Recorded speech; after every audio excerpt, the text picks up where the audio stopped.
Hey everybody, just wanted to make a quick video today about an awesome new feature released in Final Cut Pro 10.3.2 update.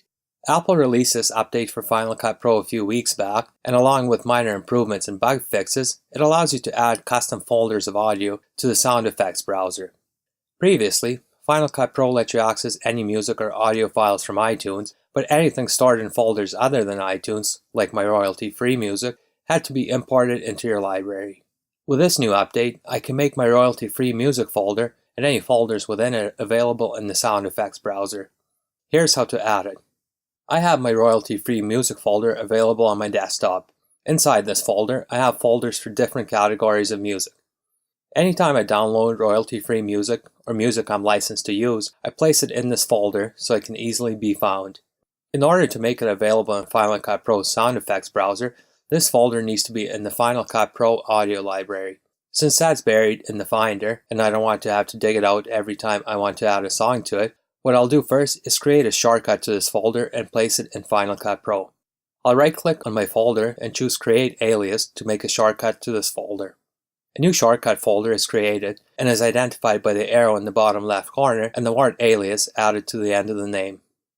Now, I'll add this folder shortcut to my Final Cut Pro audio library.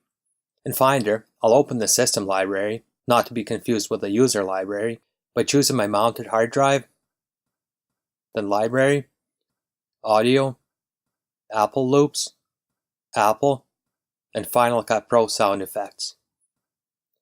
I'll drag and drop my alias folder into my Final Cut Pro Sound Effects folder and remove the alias from the end of the name. I'll close the Finder window and open up Final Cut Pro. In the Audio sidebar, select Sound Effects, and from the drop-down menu, I can now select my royalty-free music folder or any subfolders within it. If I select my main folder, all my songs contained in that folder will display below. I can preview any song by pressing the play button beside it. To add the full song to my timeline, I can simply select the song and perform a connect edit by pressing Q.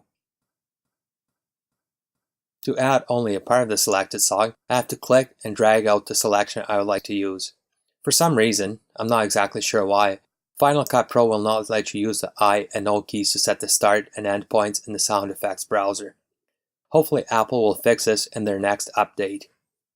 In the future, if I download any more royalty-free music and add it to my collection, I can simply add it to my main folder I have on my desktop.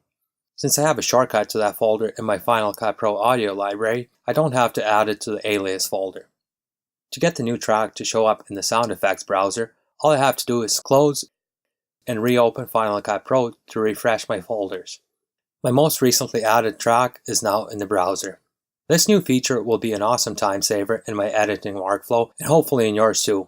If you enjoyed this video, hit the like button and subscribe below. If you are new to my channel, make sure to check out my full Final Cut Pro tutorial series linked in the description. If there is a specific topic you would like me to discuss, drop me a line in the comments. Thanks for watching, and I'll see you next time.